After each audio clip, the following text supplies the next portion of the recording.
Good morning and happy Friday. So today is Module 5, Lesson 22. Not sure why I drew my twos different, but you know what? It's Friday. So today our learning target is I can generate equivalent fractions by using visual models and number lines.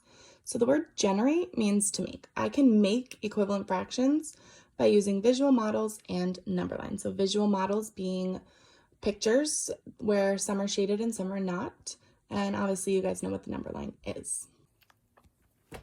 So what I want you to be thinking throughout this lesson is, why are these two fractions equal? Why are they equivalent? Okay, I'm not going to tell you right now because obviously we're going to go through it. But this is what I want you to think about. So I want you to pause and I want you to take 10, 20 seconds and think about how you can figure out that these two are the exact same fraction. Okay, so go ahead and pause the video and try to figure that out. All right, so I want to look at this. So this should look familiar. We saw this in a couple of lessons ago. I'm not sure. I think it was maybe lesson 18. So what I want you to notice, and I want to bring your attention back to, because I noticed that with some of our zone lessons, we were messing it up a little bit, and that's okay. And I told you in the video that some people would do it, and obviously some of you did. So when we start at 0, obviously our fractions are 0 over the number. So we first split this number line into fourths. So our 0 was 0 fourths. And then I drew 3 lines in blue because that would give me 4 sections. So I labeled those 0 fourths, 1 fourths, 2 fourths, 3 fourths, and the 1, 4 fourths. Then I wanted to split it into eighths. And so all I had to do was cut my fourths in half. And that gave me 8 sections. Okay? But what I noticed is that some of us were not labeling where our blue lines were or where our fourth lines were. We were skipping over that. So it would be like 0 eighths, 1 eighth, 2 eighths, 3 eighths, 4 eighths. And then it's like, where's 3, 5, and 7? So you have to make sure that you're also labeling that 1/4 line because that's also 2 eighths. So each line gets an eighth and each blue line gets a fourth. Okay, so that was just a misconception that I saw in our zone lessons, and I just wanted to bring your attention to that again. So back to this. So let's say, excuse me, I have some wicked weird cough. Let's say I wanted to look at the fraction 3 fourths and 6 eighths. And if you see those, they are in the same spot on the number line. They are both aquí, right there. So I have 3 fourths and I have 6 eighths. So I know that these two fractions are equivalent. They are the same. They're at the same spot on the number line, right? It couldn't get any more obvious that they're the same. 3 fourths is not equal to 8 eighths. We know that. It's equal to the one that it shares the line with. Okay. So now I have to think to myself, how are these equivalent? How can I figure out, without maybe drawing a number line, how these are equivalent? So I'm thinking to myself, let me look at these. Well, I know that 3 times 2 equals 6, and I know that 4 times 2 equals 8. So I'm multiplying them both by 2. I'm multiplying the numerator by 2, and I'm multiplying the denominator by 2. You can't just multiply 1, so it would not be 3 fourths equals 6 fourths, because that 6 fourths is a much bigger fraction. It's actually 1 1/2. So you have to multiply them both by 2. You're not adding them because adding would give us 5 sevenths, and that's not an equivalent fraction according to our number line. We want to make sure we're multiplying, and we're multiplying by the same number, okay? So if I wasn't multiplying by the same number, which is wrong, I'm just showing you why this is wrong.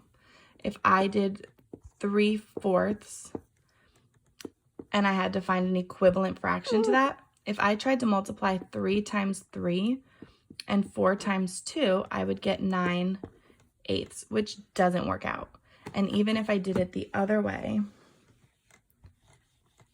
and and did 3 times 2 and 4 times 3, 6/12, if I make that a smaller fraction, is 1/2. And that's not 3/4. So you have to make sure you're multiplying by the same number. So let's try another one. So I drew my number line and I split it into thirds. So I have 1/3, 2/3, 3/3, and I labeled my number line. And now I want to split it into sixths.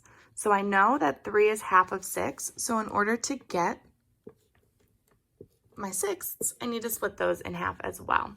So starting from the beginning, we have 0/6, and I want you to go ahead and finish labeling that number line.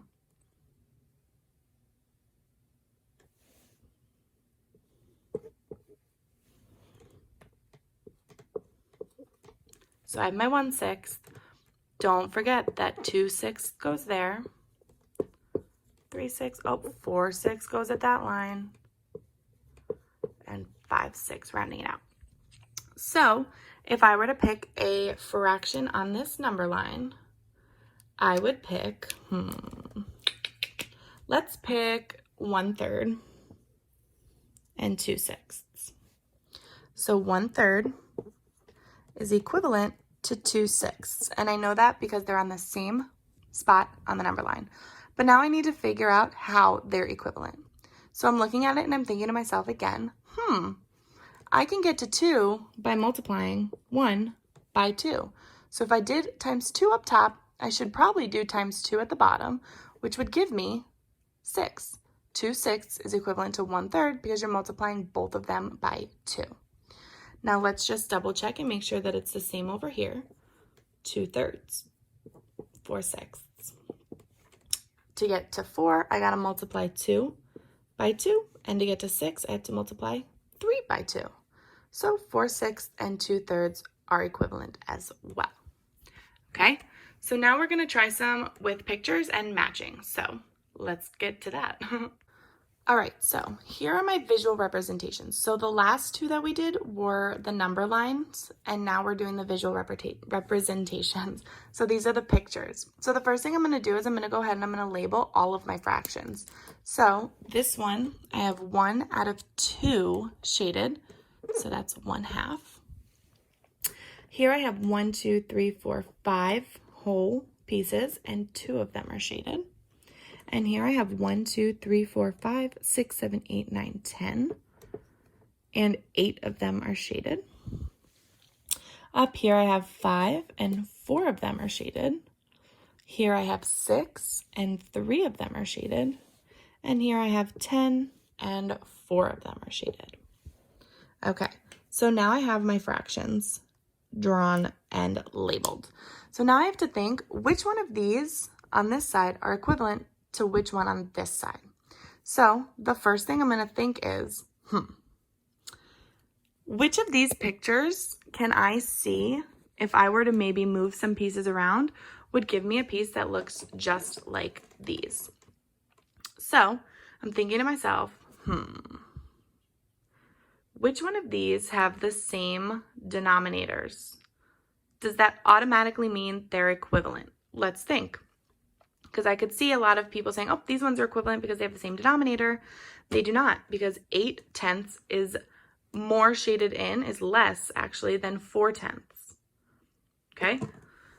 So these two are not equivalent. There are more pieces shaded here than there are here. So I can't just say, oh, 4/5 and 2/5, that's equivalent. I don't have anything to match that one. Don't have anything to match that one. And these two are equivalent. Not true. So now I have to think. Let's look at 3/6 because this one jumped out at me right away. If I were to move this piece over, and shade that in, I would have this half of my piece shaded in, this whole half. So that would look just like that. And if I think about it, I don't really have any room to write this, so I'm just going to try it right here. 1/2 and 3/6. How am I getting to both of these numbers? Are they equivalent? Can I multiply the numerator and the denominator by the same number to get 3/6? If I multiply 1 times 3, I'll get 3. if I multiply 2 times that same 3, I'm going to get 6. So this is an equivalent fraction. Okay, so sometimes it's trial and error unless you can see that if you move a piece and make a whole new representation technically, you'll get the same answer. Otherwise, it's just a little bit of, trial and error. So let's try another one here. So let's grab 2/5. We have to figure out what that's equivalent to. Okay, so the only choices I have left are 4/5 and 4/10. So let's pretend I wanted to put 4/5 right here. 2 times what is going to get me to 4? That's 2. 5 times what is going to get me to 5? That's 1. Are those the same number, 2 and 1? No, they're not. So that's not an equivalent fraction. So let's try the 4/10. 2 times what is going to get me to 4? 2. 5 times what is going to get me to 10? 2.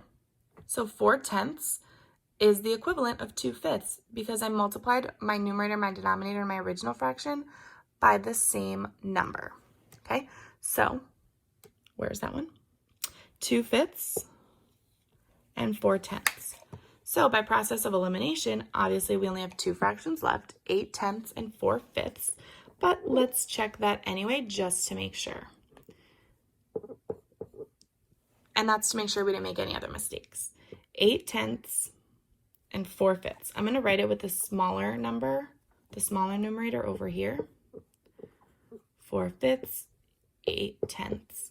And then I'm going to write it with the bigger one over here because I'll show you actually how that works. 4 times 2 is going to get me to 8, and 5 times 2 is going to get me to 10. So I know that since I'm multiplying by the same number, this fraction is equivalent. Down here, how am I getting from 8 to 4? I'm not multiplying, I'm dividing by 2. And how am I getting from 10 to 5? I'm not multiplying by 2, I'm dividing by 2. Okay, so either way it works out, but you cannot add or subtract. Okay, so that would finish our problem. Let's try one more on your own before we head over to Zern. All right, so here's what I want you to do. So I want you to pay attention. So I've drawn 2 circles right here, and I've drawn and labeled the first one. Same thing down here. I've drawn 2 rectangles, and I've drawn and labeled and shaded, whatever you want to call it, the first one, okay? Then I gave you half of a fraction over here. I gave you 4 over something and something over 10, and you have an extra box. So what I want you to do is I want you to fill in the extra picture, and I want you to fill in the rest of the fraction and make sure you're showing what you're multiplying by. Okay, so I want you to pause the video, fill in your picture, fill in your fraction, unpause, check it with my answer. All right, go ahead. So I'm not going to speed through this one because I want to talk it out quick. So I'm going to fill in my fraction first because I can't fill in my picture without a hole. I have no idea what the hole is. Okay, so if you filled in your fraction before filling in your hole, I would go back and try it again. Okay, so I'm noticing that to get from 1 to 4, I'm multiplying by 4. And so at the bottom, I know I'd have to also multiply by 4. So 2 times 4 is 8. So my whole is 8. So I need to split this into 8ths. Again, the best you can. And I'm going to fill in 4 of those 8. And if I look at my picture, I have exactly the same shape. Half of my circle is filled in. 4 out of the 8 pieces are filled in. 1/2 is equivalent to 4/8. Okay? Down here, I have 3/5. So I have to look at what my fraction is first. How did I get from 5 to 10? I multiplied that by 2. So if I multiply the bottom by 2, I have to multiply the top by 2. 3 times 2 is 6. So I'm going to split this into 10. Boom shakalaka. And I'm going to color in 6 of those.